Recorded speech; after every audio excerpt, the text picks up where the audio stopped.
The extraordinary journey of Chris "Daddy" Kelly and Chris "Daddy" Smith, one of the most beloved duos from the 90s, was one of excitement and intrigue and ultimately tragedy. I think it was entangling.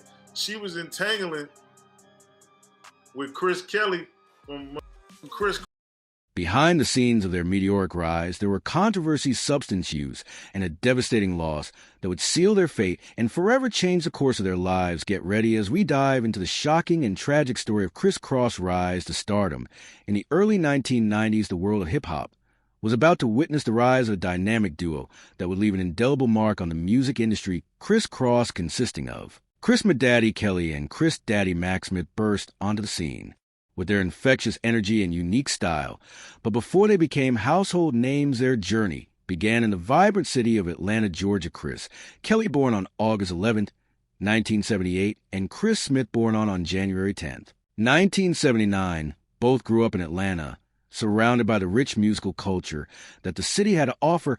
Little did they know that their lives were about to change forever when they were discovered by the legendary music producer Jermaine Dupri. It was in 1991 when fate intervened and brought Kris Kross to the attention of Dupri. The duo was found performing at Lynx Mall in Atlanta, showcasing their raw talent and undeniable charisma.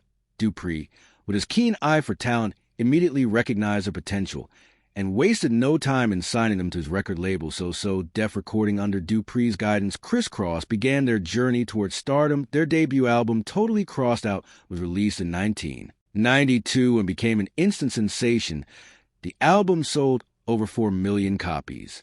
A remarkable achievement for a duo so young. It was a testament to their talent and the undeniable appeal of their music. The breakout hit from the album was none other than their iconic single Jump. The song took the world by storm, reaching the #1 spot on the Billboard Hot 100 chart and staying there for an impressive 8 weeks. The infectious beat, catchy lyrics, and the duo's undeniable chemistry captivated audiences of all ages. But it wasn't just their music that caught the attention of the masses. Kris Kross had a unique fashion style that set them apart from the rest.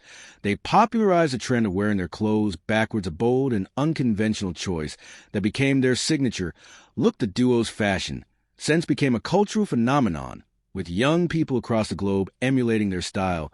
The success of Jump and the album Totally Crossed Out propelled Kris Kross into the spotlight. Their music videos, including the energetic and visually captivating Jump video, received heavy rotation on MTV and other music channels. The duo electrifying performances and undeniable stage presence further solidified their status as rising stars. Their meteoric rise to fame didn't stop there. In 1992, at the peak of their popularity, Kris Kross had the incredible opportunity to join the legendary Michael Jackson on his European tour. This was a dream come true for the young duo as they shared the stage with one of the greatest entertainers of all time.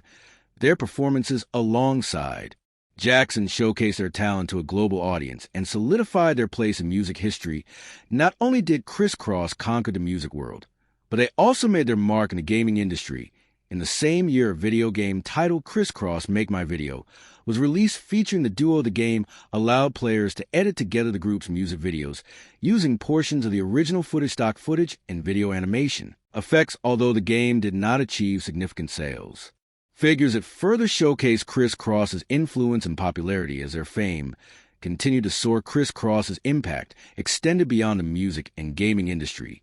They became cultural icons, inspiring a generation of young people with their music, fashion, and undeniable talent. Their success opened doors for other young artists and helped shape the landscape of hip-hop in the 1990s. After the unprecedented success of their debut album and the chart-topping single Jump, Kris Kross found themselves in the spotlight, with the world eagerly awaiting their next move. It was this hit single Jump that catapulted Kris Kross in the stratosphere of success. This iconic track not only dominated the airwaves, but also made history as the first rap song to top the Billboard Hot 100.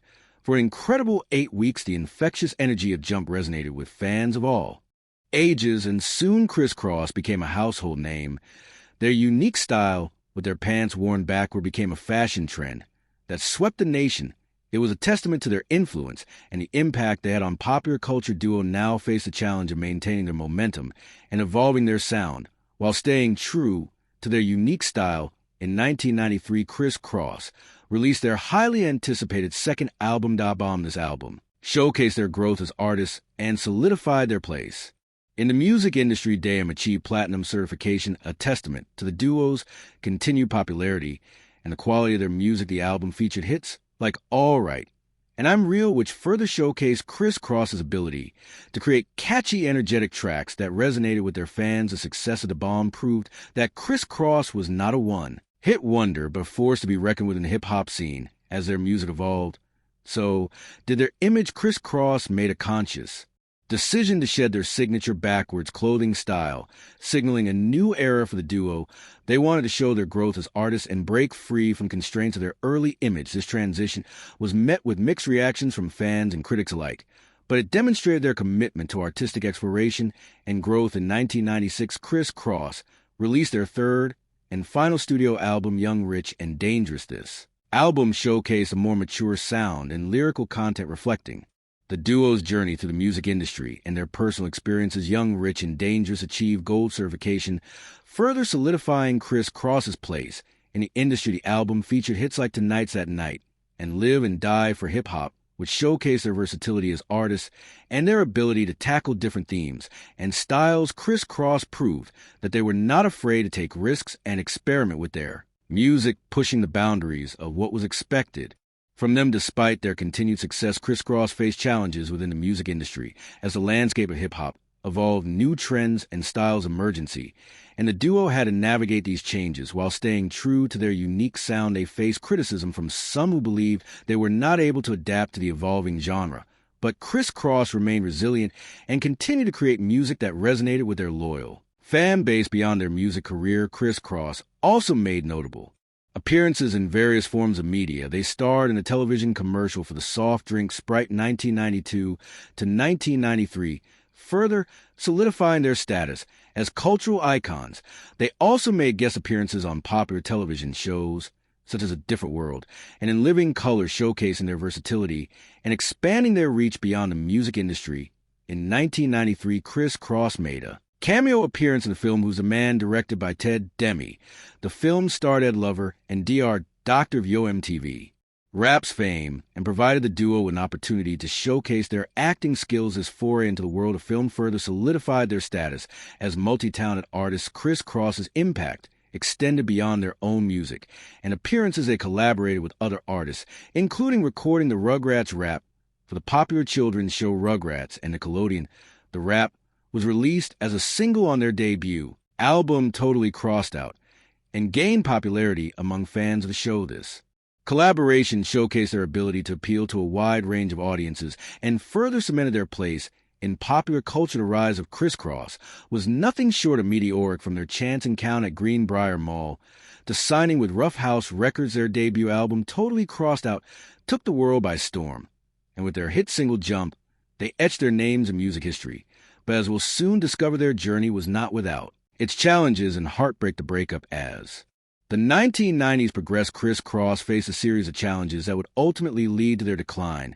Their once promising careers began to falter as they struggled to adapt to the changing music landscape and maintain their relevance in an industry that constantly demanded something new. Their initial success was fueled by their unique image and catchy tunes. The duo's signature style of wearing their clothes backwards became a cultural phenomenon, capturing the attention of fans worldwide. However, as time went on, their image began to lose its novelty, and the backwards pants gimmick that had once set them apart started to feel outdated. In addition to their changing image, Kris Kross also faced the challenge of maturing voices. As they grew older, their high-pitched, youthful voices began to deepen, making it difficult to maintain the same sound that had propelled them to stardom. This transition posed a significant obstacle for the duo, as their fans had grown accustomed to their distinctive vocal style. Despite their declining popularity, Kris Kross continued to release music and tour. However, their efforts were met with lukewarm reception as fans and critics alike seemed to have moved on to the next big thing. The once packed arenas and chart-topping hits were replaced with dwindling album sales and half-empty concert venues. The changing music landscape was not the only challenge these groups faced. Internal conflicts and external pressures also took a toll on their careers. In the case of Kris Kross, the pressure to maintain their image and live up to their early success became overwhelming. The constant scrutiny and expectations placed upon them by the industry and their fans began to weigh heavily on the duo. leading to strained relationships and creative struggles. In 1995, Kris Kross made their final comeback with the gold-certified album Young Rich, and Dangerous, the duo now matured, completely shed their youthful image backed by some of Jermaine Dupri's most polished production work. The singles to Night's TH Night, which dominated the rap/hip-hop chart for 5 weeks, and Live and Die for Hip Hop, received substantial airplay that autumn. However, not long after the album's success, Kris Kross parted ways, following a similar path to their early 90s contemporaries who also disbanded. This wasn't so surprising, as other similar rap groups who shared the scene with them had also disbanded, such as the Another Bad Creation rap group, also known as ABC, burst onto the scene as the brainchild of Michael Bivin, a member of New Edition, and Biv Devo Bivin had long been eager to create a team group in the vein of early New Edition, and he found his opportunity with ABC. The group's debut single, Aisha, produced by Dallas Austin, quickly climbed the charts, reaching an impressive number 9 on the Billboard Hot 100 in the fall of 1990. What set ABC apart was their unique blend of new jack swing and street. Edge Bivin aimed to create a group that had a touch of danger, a group that looked and acted a little threatening. Their image was drenched in hip-hop swagger, appealing to both R&B and hip-hop fans. With their edgy style and faux sound, ABC became a force to be reckoned with in the music industry. Interestingly, Jump, the debut single of Kris Kross, was even more intriguing because of its opening shot at Another Bad Creation, who were already beginning to fade into obscurity less than a year removed from their hit single. Playground. The irony was not lost on anyone, as Kris Kross themselves were the creation of a mastermind in Jermaine Dupri. The beef between ABC and Kris Kross quickly escalated, with each group taking jabs at the other through their music. ABC, feeling threatened by the success of Kris Kross, saw them as a manufactured act, while Kris Kross saw themselves as a true embodiment of the new generation of rap. This clash of egos and musical styles fueled the fire of the Kitty Rap Wars, captivating fans and industry insiders alike. As the beef intensified, fans were divided, taking sides and fueling the rivalry between the two groups. The media feasted on the drama, with tabloids and magazines covering every twist and turn of the feud. The battle between ABC and Kris Kross became a spectacle, with fans eagerly awaiting each new diss track and public statement.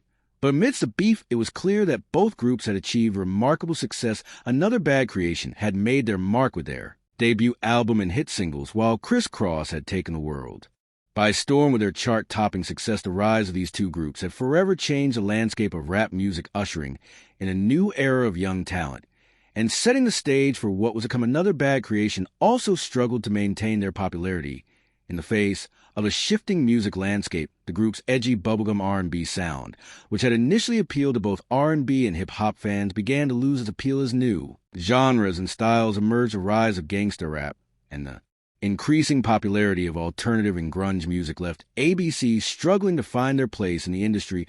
Another Bad Creation made efforts to revive their career, but their attempts fell short of expectations. Their second album, It Ain't What You Wear, It's How You Play It, released in 1993, failed to make a significant impact on the charts. Despite their best efforts, the changing tides of the music industry proved to be insurmountable for both groups. For Kris Kross, the years following their decline were marked by sporadic attempts at a resurgence. In 2013, the duo made headlines with news of their reunion for the 20th anniversary of Jermaine Dupri's Sue Death event in Atlanta. Fans were excited at the prospect of seeing Chris Smith and Chris Kelly back on stage together, performing their iconic hits. In an interview with Yahoo Music, Chris Kelly, one half of Kris Kross, discussed the reunion and shed light on their intentions. He revealed that the upcoming show was not the start of a full-fledged comeback. Instead, it was a one-time event to test the waters and gauge the